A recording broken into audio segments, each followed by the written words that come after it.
E dificilmente nós vamos entender o texto geral se lermos pela primeira vez. Quando eu li esse texto a primeira vez, quando o Senhor revelou essa mensagem ao meu coração, para eu entender o texto no geral, acredito que eu tive que ler a história umas 8, 10 vezes para eu conseguir entender a história num todo.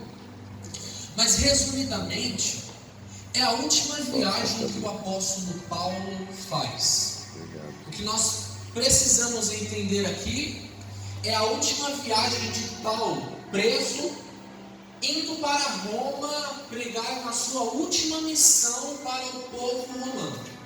Então, o geral da história é esse: Paulo, preso, está sendo enviado para Roma na sua última missão para pregar ali para os romanos, onde ali ele escreve algumas cartas e onde ali ele é decapitado, onde ali ele vai escrever textos como aquele que acabei o bom combate, terminei o bom combate, acabei a carreira e guardei a fé. Esse e outros textos é escrito por Paulo, preso lá em Roma, prisioneiro de Cristo. Em algumas cartas, quando nós vamos ler, Paulo começa escrevendo assim: olha, Paulo, prisioneiro de Cristo, escreve a igreja X. Então, nós estamos vendo aqui que Paulo, ele está sendo enviado numa missão por Deus. Paulo, ele tem um propósito. Paulo, ele já sabia do que aconteceria nessa viagem. Nós vamos entender isso ao decorrer da pregação. Nós sabemos quem é o apóstolo Paulo, sabemos o quão importante ele foi na era cristã, o quão falado Paulo era. Presbítero Fernando, Deus abençoe sua vida, já citou o apóstolo Paulo aqui nessa noite. E bem verdade é que o apóstolo Paulo no Novo Testamento, ele é uma das referências a qual nós temos para a nossa vida, fora o nosso Senhor Jesus Cristo. Se não me falha a memória, dos 27 livros do Novo Testamento, Paulo escreve 18 cartas, se não me falha a memória. Ele escreve praticamente mais da metade, ou um pouco menos da metade do Novo Testamento. Tamanha a importância de Paulo para nós, glória a Deus, como referência cristã. Agora, Paulo, na sua última viagem, ele está dentro de um navio.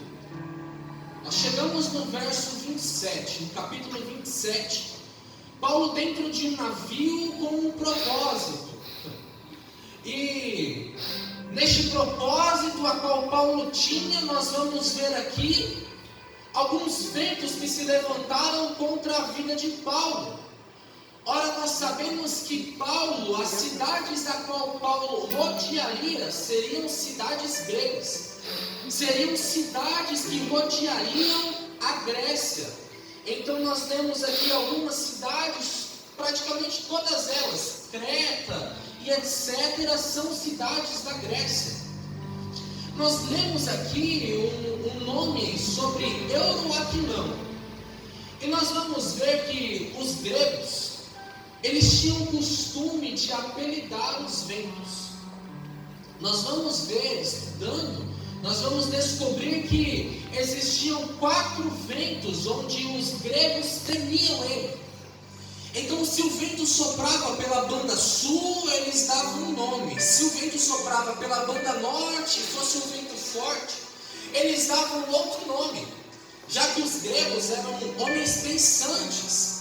Quem aqui não aprendeu sobre a filosofia grega na escola? Onde nós aprendemos ali sobre Sócrates, Parmênides. Nós aprendemos por diversos pregadores, a qual é uma coisa assim horrenda de aprender na escola, mas nós somos obrigados. Nós vamos ver que os gregos, eles acreditavam em 4 tipos de ventos, ou eles nomearam 4 tipos de ventos. Nessa noite nós falaremos sobre ele. O primeiro vento a qual os gregos acreditavam, ele tem por nome Boreas. Boreas. No latim, ele é oriundo do latim. e ele quer dizer vento frio e violento. O segundo vento é um vento por nome de Zéfiro. Esse vento foi apelidado pelos gregos porque ele era um vento suave e agradável. O terceiro tipo de vento é o vento a qual nós temos, o euroaquilão. Esse vento, ele tem esse significado porque ele é criador de tempestades.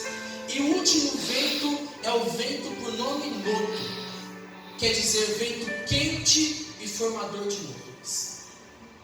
Agora veja bem, vamos fazer uma leitura rápida desde o verso 1 do capítulo 27. Nós vamos encontrar aqui, no mínimo, 3 ventos nessa história a qual Paulo nos ensina, que diz assim, verso 1: como se determinou que havíamos de navegar para a Itália, entregaram Paulo a alguns outros presos, ou seja, Paulo não estava sozinho, e a um centurião por nome Júlio, que era quem comandava os presos da corte augusta.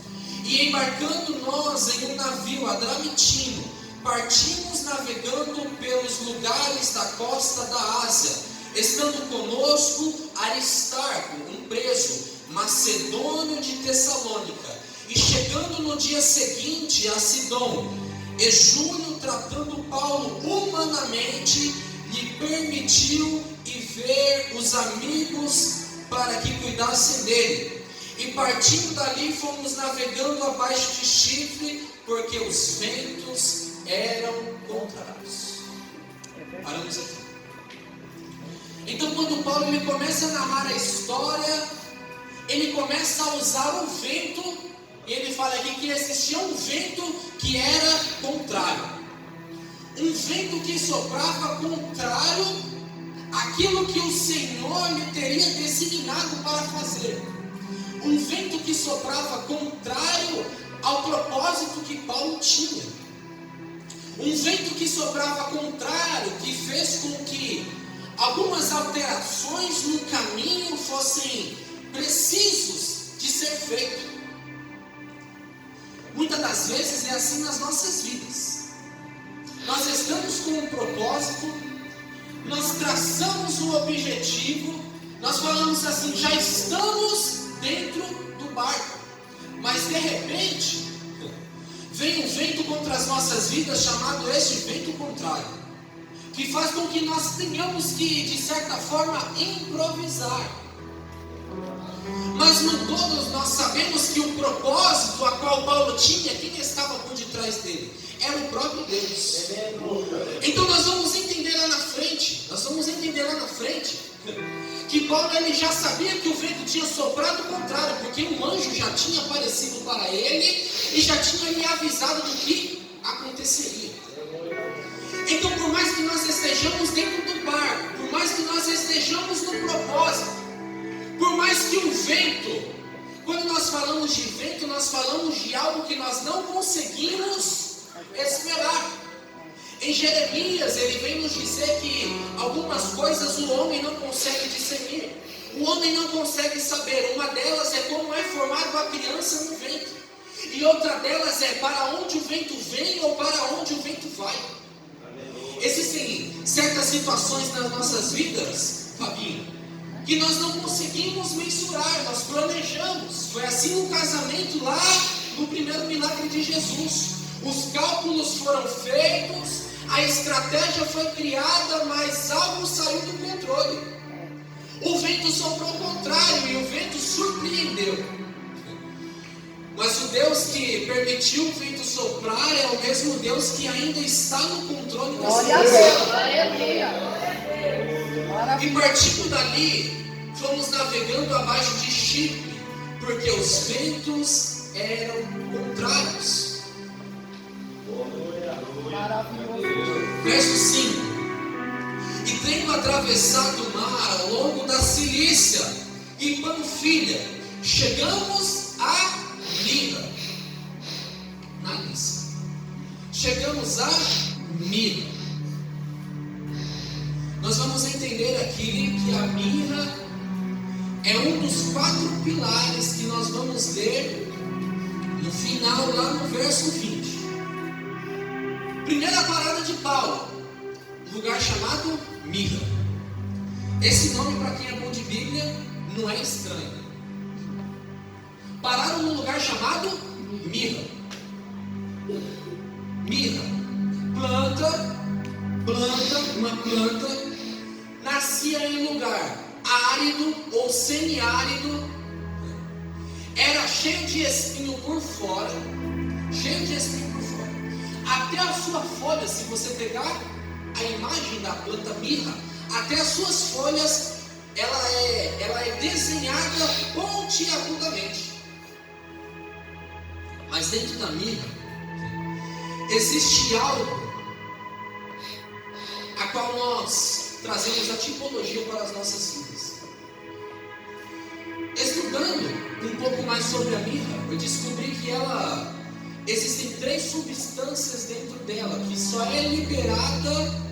ela só é liberada por 2 motivos: ou na estação própria, ou quando a mirra é amassada. Então a mirra, dentro dela, existe uma substância que, quando ela é amassada, ela exala um perfume. Perfume esse que nós vamos entender que era usado para algumas mulheres dos reis. Elas se banhavam com essas especiarias de mirra para que elas viessem ficar perfumadas. Mas essa mirra que representa as nossas vidas, ela só consegue extrair aquilo que está lá dentro dela por 2 motivos: ou quando chega a estação própria, ou quando ela é amassada. Então nós entendemos aqui que a mirra, dentro dela, ela por fora, você olha, ela é espinhosa. Por fora você olha e fala assim: eita planta feia, rapaz, planta horrível, cheia de espinho. Aí dá o quê? Dá um fruto pequenininho que não serve para nada, não serve para comer. Mas quando é amassada, aí você consegue entender o objetivo pelo qual a mirra existe. Aleluia. Quando a mirra é amassada, aí sai lá de dentro dela algo que não é possível ser visto ao olho nu.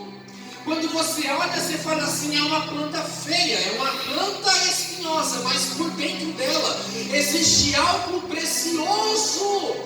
Aleluia. E somente quando ela é amassada, ela consegue ser observada. Então a primeira parada do apóstolo Paulo é numa cidade que tinha o nome de Mirra.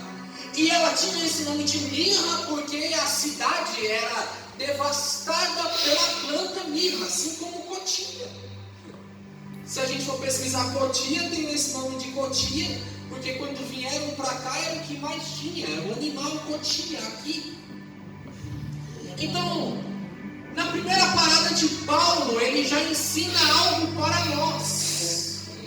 Nós estamos em um objetivo, nós estamos com um trajeto designado, o trajeto já está formado. É verdade, aleluia. O trajeto já está feito. Glória a Deus. Nós já estamos dentro do barco. Eita Deus.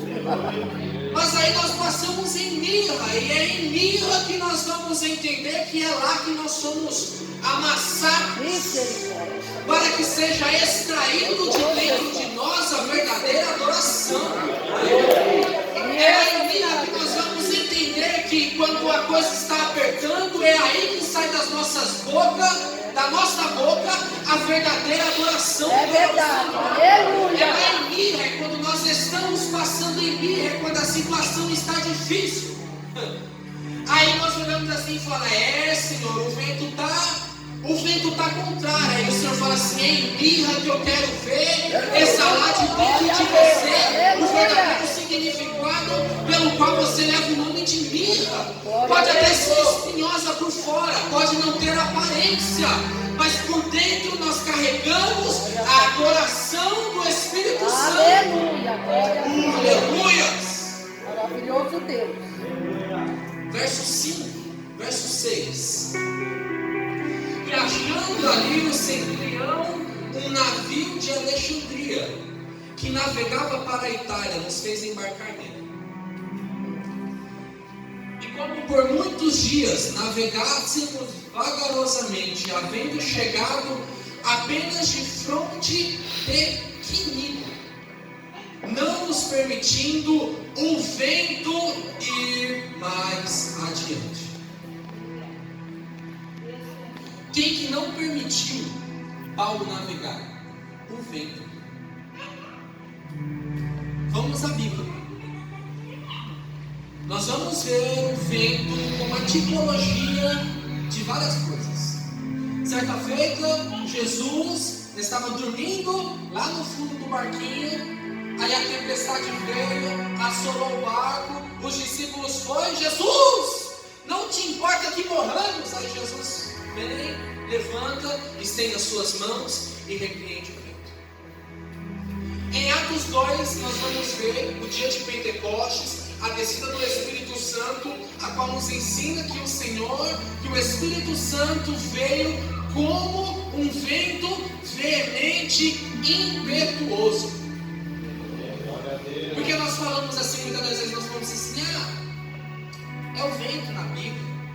Mas o vento nem sempre tem significado de coisa ruim.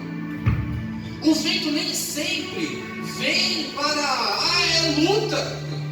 Muitas das vezes o vento que nos assola é o vento que nos para quando precisa, porque quem está administrando o vento é o próprio Deus. Glória a Deus, aleluia. É o mesmo vento que soa ao contrário, que venta ao contrário lá, é o mesmo Deus que permite esse vento com que nós paremos. Mas tudo faz parte de um propósito maior, a qual nós não entenderemos agora. Não adianta. Não adianta. É difícil nós entendermos isso. Eu sou alguém que meus pais me criaram dentro da casa do Senhor. Nós achamos que conhecemos a Deus, mas não adianta. Quanto mais nós achamos que nós conhecemos a Deus, mais nós temos para conhecer a Ele. Porque Ele é alguém insondável. Quando nós achamos que agora o vento vai parar de soprar, nós não conseguimos. Porque é Deus quem está sob o controle de tudo. É igual quando nós estamos na faculdade. Nós estamos ali no segundo semestre. Será que se o professor passar uma matéria lá do último semestre, a gente vai aprender a fazer? Não. Aí nós só vamos entender quando? Quando que nós só vamos conseguir entender aquela matéria lá do segundo semestre? Quando nós estivermos lá na frente. É por isso que a Bíblia fala: o que eu vos faço hoje, vós não entendereis. Mas entendereis amanhã. Não adianta. Se tentarmos entender o trabalhar e os propósitos do Senhor hoje, É verdade. nós não entenderemos. Mas uma coisa é certa: se nós olharmos para o nosso hoje, não falando aqui no sentido literal do hoje, como domingo, dia 2 ou 3 de fevereiro, nós vamos entender coisas. Hoje, no domingo, nós vamos entender coisas que o Senhor nos prometeu lá atrás. É verdade. Mas a nossa ansiedade não é por entender coisas que aconteceram lá atrás, porque já vivemos. A nossa ansiedade é para entender aquilo que está vindo. É verdade. E nós não vamos entender isso. Não adianta o quão inteligente, o quão estudado, o quão espiritual nós sejamos. Nós não vamos conseguir entender o trabalhar e os propósitos do Senhor. O vento que sopra lá atrás, que é contrário, é o mesmo vento que sopra agora, com que nós fiquemos parados. E quem entende isso? Não adianta. Não vamos entender isso hoje. Não vamos entender isso agora. Verso 8. E costeando dificilmente, chegamos a um lugar chamado Bons Portos, perto do qual estava a cidade de Lazé. Meu Deus, qual lugar bom de estar é o lugar de Bons Portos. Bons Portos aqui, ele não tinha esse nome à toa. Ele era uma cidade literalmente, onde, como se fosse Santos aqui para nós. Era um porto onde entrava e chegava alimento, suprimento para a cidade, para o povo. E o lugar tinha esse nome de Bons Portos. Por quê? Porque eram as águas tranquilas. A vida do crente não é só de turbilhão, mas a vida do crente também não é só de bons portos. Bons portos aqui para nós é o refrigério do Senhor no meio da caminhada. Sabe por quê? Porque Paulo ainda não concluiu o objetivo dele. Paulo ainda não chegou no lugar a qual Deus tinha designado ele para ir, mas no meio de tudo aquilo, no meio de todos aqueles ventos, o Senhor permite Paulo passar por bons portos. Sabe o que é bons portos? Bons portos é aqui, Glória onde a presença do Senhor. Aleluia! Onde nós saímos da nossa casa e falamos assim: Senhor, eu não estou aguentando mais, a prova está apertada, está difícil lá na minha casa, eu vou voltar para lá e o cenário vai ser igualzinho quando eu sair. Mas o Senhor vai falando assim nessa noite: olha, você chegou em bons portos e eu tenho uma palavra para a sua vida. No meio do vento, no meio da tempestade, existem bons portos preparados para nós. E é em bons portos a qual nós vamos recuperar as nossas forças. É em bons portos a qual nós vamos ouvir palavras. Aleluia. Que irá nos encorajar. Não massagear o nosso ego, mas nos encorajar. É verdade. Porque ninguém é forte o tempo todo. Ninguém é feliz o tempo todo. Ninguém é perfeito o tempo todo. É necessário estar em bons portos para que nós consigamos recarregar as nossas baterias. É verdade. Para que nós consigamos chegar no objetivo a qual o Senhor Glória a nos deu. Deus. Versículo 9. Passando muito tempo e sendo já perigosa a navegação, pois também o jejum já tinha passado, Paulo os avisava. Veja bem, qual que é o cenário? O cenário é um barco, a qual não era apropriado para carregar presos. Eu aprendi isso. Não existia um barco onde o barco ficava parado ali e falava assim: não, esse barco aqui vai ser só para levar preso lá para Roma. Não, isso não existia. O barco estava ali, de certa forma, em improviso. Nós lemos aqui que tinha um homem que estava liderando Paulo, e homem este de bom coração, porque ele abre uma exceção ali para que Paulo converse com os outros presos. Mas Paulo, servo de Deus, tendo a tipologia do próprio Deus aqui, ele avisa a todos que ali estavam: olha, não vamos por este caminho aqui, porque se nós formos por este caminho é perigoso. Paulo é experiente e fala: olha, não vamos trilhar esse trajeto aqui, porque certamente haverá percas no caminho se este caminho for traçado. Paulo nos avisava. Bateria Verso 10, 5. dizendo-lhes: varões, vejo que a navegação há de ser incômoda ou perigosa, e com muito dano, não só para o navio e a carga, mas também para as nossas vidas. Mas o centurião que estava à frente cria mais no piloto e no mestre do que no que dizia Paulo. Paulo tem a tipologia do Senhor para as nossas vidas. Paulo está falando assim para ele: olha, você que está aí no piloto do negócio aí, não vai por aqui não. Não vai por aqui não, porque se você for por aqui, existe risco de vida, existem perdas materiais que serão perdidas. Não vai por aqui. Só que o centurião que está à frente, a Bíblia dá ênfase nisso, acreditava mais no piloto que estava dirigindo do que nas palavras de Paulo. Não precisa nem, isso daqui já desceu mastigado já. Desceu. Assim é nas nossas vidas. O Senhor fala, o Senhor nos ensina. Aí se nós falamos assim: não, eu sou autossuficiente, eu sou experiente de vida já, 40, 50 anos de vida, então eu vou fazer do meu jeito. Existem perdas que podem acontecer, e não somente financeira, porque nós vamos ver que Durante as tempestades, durante os ventos que aconteceram, coisas precisaram ser jogadas no mar para que eles não morressem. Vamos lá. Verso 12.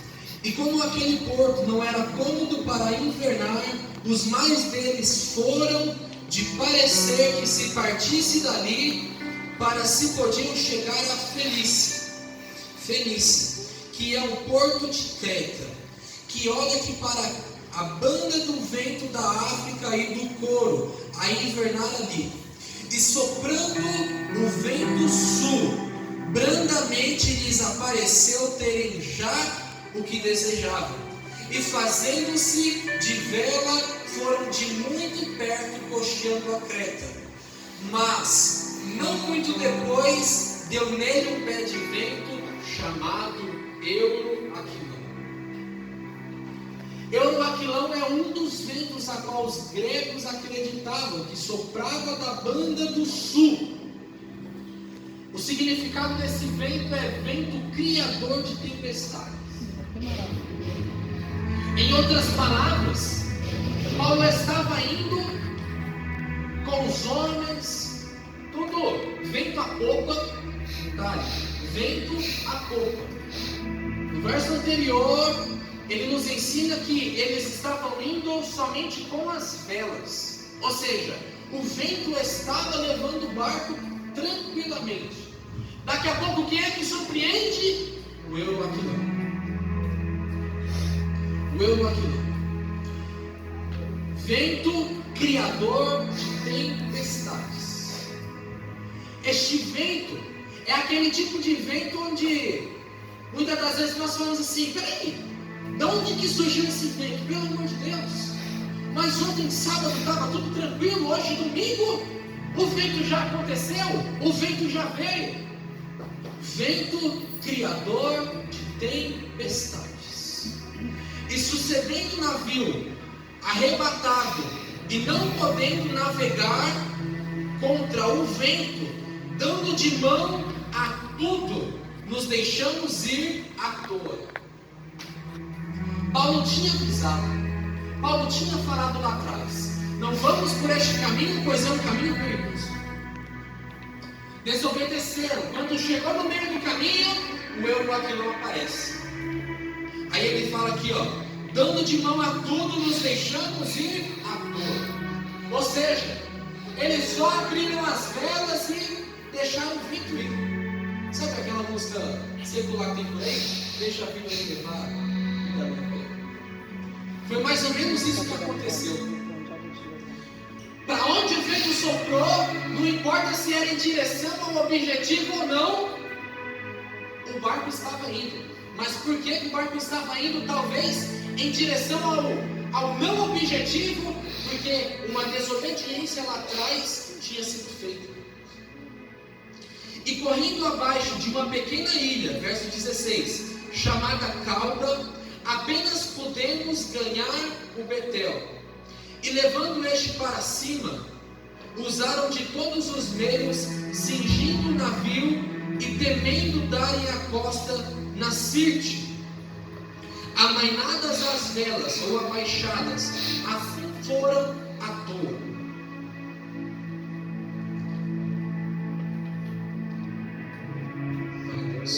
E andando nós agitado por uma veemente tempestade, no dia seguinte, aliviaram o navio.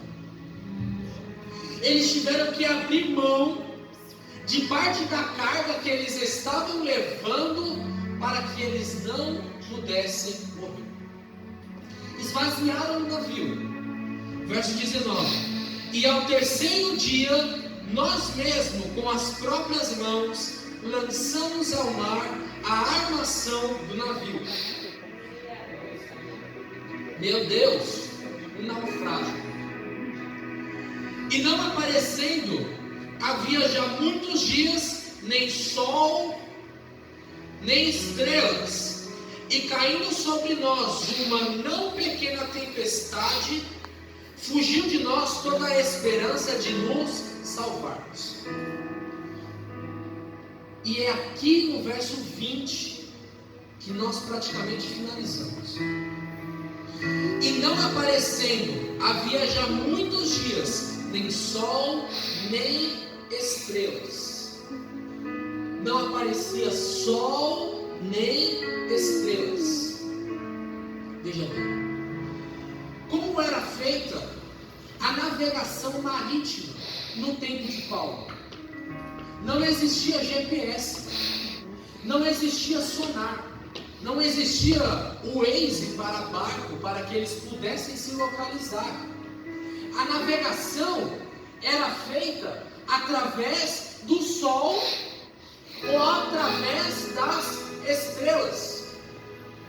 Então nós vamos ver que as constelações que nós vemos hoje em dia, que pouco nós damos ênfase, mas nós aprendemos lá atrás na escola, aquela ali é as Três Marias, aquela ali é a Cruzeiro do Sul, aquela ali é X constelação.